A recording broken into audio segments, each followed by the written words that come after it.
Assalamualaikum dan juga salam sejahtera murid-murid sekalian. Pada hari ini kita akan menyambung tajuk pembelajaran kita seperti minggu lepas berkaitan dengan pantun dua kerat. Jika kita mengimbas kembali pembelajaran lepas, cikgu ada memberi penjelasan berkenaan dengan maksud setiap rangkap, tema dan persoalan. Untuk hari ini, fokus pembelajaran kita berkaitan dengan bentuk, unsur bunyi, gaya bahasa, nilai, berserta pengajaran. Bentuk pantun dua kerat, berbentuk terikat. Seterusnya, mempunyai 5 rangkap. Setiap rangkap mempunyai 2 baris. Baris pertama ialah pembayang, manakala baris kedua ialah maksud. Terdiri daripada 8 hingga 11 suku kata. Terdiri daripada 3 hingga 5 patah perkataan setiap baris. Rima akhir adalah AA. Murid-murid, seterusnya cikgu akan memberikan penjelasan berkenaan dengan rima. Rujuk pada slide seterusnya.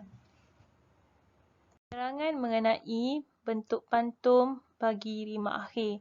Murid-murid, di sini cikgu telah menyediakan 4 kotak penjelasan.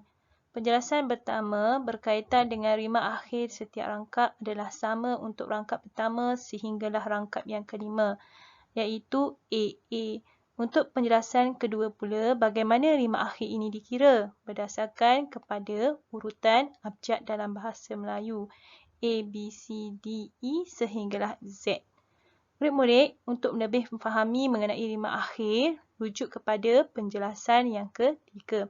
Lihat huruf terakhir bagi setiap baris dalam setiap rangkap.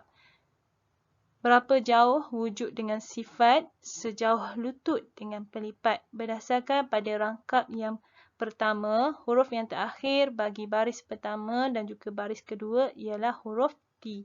Maka rima akhirnya ialah AA. Murid-murid, lihat pula pada rangkap yang kedua. Sarang semut dalam gelap, orang selimut selalu lelap.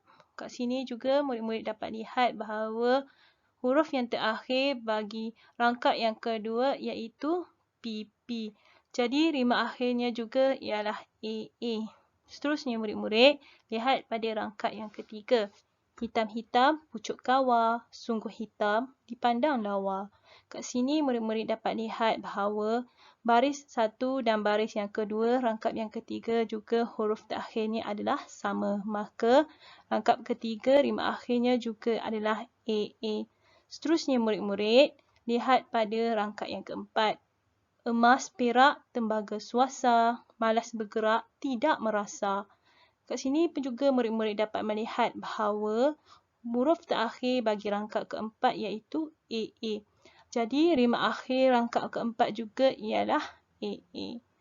Untuk rangkap yang terakhir juga murid-murid dapat melihat bahawa rimanya adalah AA berdasarkan kepada huruf yang terakhir adalah L dan L.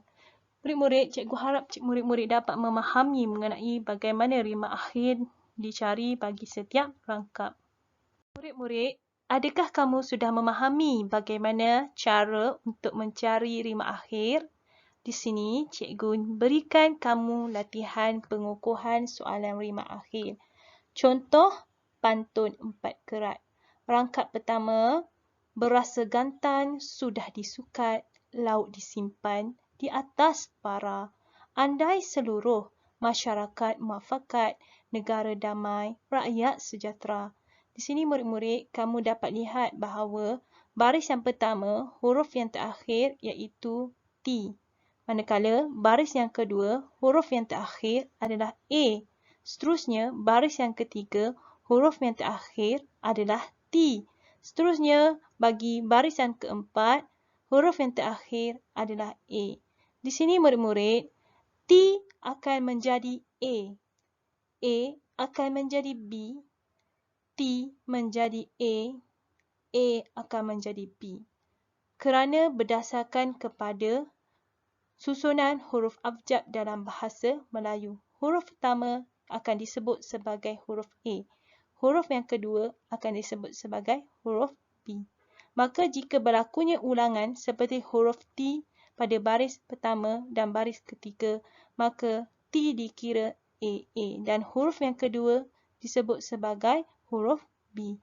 Maka rima akhir bagi rangkap 1 ialah AB, AB. Unsur bunyi dalam pantun 2 kerat. Asonansi.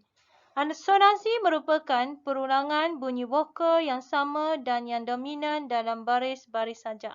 Sebagai contohnya, pengulangan vokal U sejauh lutut dengan pelipat. Terdapat 3 kali pengulangan vokal U. Bagi pengulangan vokal A, cikgu berikan kamu 3 contoh yang terdapat dalam pantun 2 kerat. Yang pertama, berapa jauh wujud dengan sifat. Terdapat 5 kali pengulangan vokal A. Begitu juga dengan saran semut dalam gelap. Terdapat juga 5 kali pengulangan vokal A. Bagi emas, perak, tembaga, swasta, terdapatnya 6 kali pengulangan bagi vokal A. Aliterasi pula ialah perulangan bunyi konsonan atau huruf konsonan pertama pada beberapa perkataan yang berturutan dalam suatu baris puisi. Contoh di sini, pengulangan konsonan M. Satu memegang, satu memikul. Terdapat 4 kali pengulangan vokal konsonan M. Manakala untuk pengulangan konsonan T, terdapat 3 kali pengulangan konsonan T iaitu sejauh lutut dengan pelipat. Gaya bahasa bagi pantun 2 kerat. Terdapatnya 3 contoh gaya bahasa yang terdapat dalam pantun ini. Yang pertama, imej alam. Yang kedua, repetisi. Yang ketiga, responsi. Imej alam, buah sintan, buah senikol, emas, perak, tembaga dan swasta. Manakala repetisi pula merujuk kepada pengulangan kata di baris yang sama. Contoh cikgu bagikan rangkap yang kelima. Buah sintan, buah senikol, satu memegang, satu memikul. Terdapatnya pengulangan kata bagi baris yang pertama dan juga baris yang kedua. Baris yang pertama, pengulangan kata untuk buah. Baris yang kedua, pengulangan kata untuk satu. Bagi responsi pula, pengulangan kata di tengah baris. Contoh di sini kita dapat lihat rangkap yang ketiga, iaitu hitam-hitam pucuk kawa, sungguh hitam dipandang lawa. Dapat dilihat di sini terdapatnya pengulangan kata bagi perkataan hitam yang berada di tengah-tengah baris bagi rangkap yang ketiga. Seterusnya murid-murid, kita akan melihat nilai dan pengajaran yang terdapat dalam pantun 2 kerat. Terdapat 5 nilai yang kita perolehi berdasarkan kepada setiap rangkap. Rangkap yang pertama, nilai berhati-hati. Rangkap yang kedua, nilai kerajinan. Rangkap yang ketiga, keredoan. Rangkap keempat, nilai kesungguhan. Rangkap kelima, nilai kecekalan. Murid-murid, untuk pengajaran, kamu perlu menulis perkataan kita haruslah, kita janganlah, kita hendaklah, kita mestilah. Okey. Kemudian kita lihat kepada pengajaran yang terdapat bagi setiap rangkap. Rangkap yang pertama, kita harus berhati-hati dalam setiap perbuatan dan tindakan. Rangkap yang kedua, kita harus mengelakkan diri daripada banyak tidur. Rangkap yang ketiga, kita janganlah kecewa akan kekurangan diri. Rangkap keempat, kita hendaklah rajin berusaha demi mencapai kejayaan. Rangkap yang kelima, kita hendaklah memiliki daya usaha yang tinggi. Murid-murid, di akhir pembelajaran ini, cikgu sediakan soalan pengukuhan pantun 2 kerat nasihat. Terdapat 3 soalan yang dikemukakan. Soalan pertama, berdasarkan pantun 2 kerat, nyatakan faktor-faktor yang menyebabkan seseorang itu mengalami kegagalan. Di sini, kamu dapat memperolehi jawapannya daripada rangkap yang kedua dan juga rangkap yang keempat, iaitu faktor-faktor yang menyebabkan seseorang itu mengalami kegagalan ialah selalu tidur dan malas bergerak untuk melakukan sesuatu pekerjaan. Bagi soalan yang kedua pula, banyak pengajaran yang terdapat dalam pantun ini. Nyatakan dua pengajaran yang terdapat dalam pantun tersebut. Di sini cikgu bagi contoh pengajaran yang terdapat dalam rangkap 1 dan juga rangkap yang keempat. Iaitu pengajaran yang terdapat dalam pantun tersebut ialah kita hendaklah rajin berusaha demi mencapai kejayaan dan kita haruslah berhati-hati dalam setiap perbuatan dan tindakan.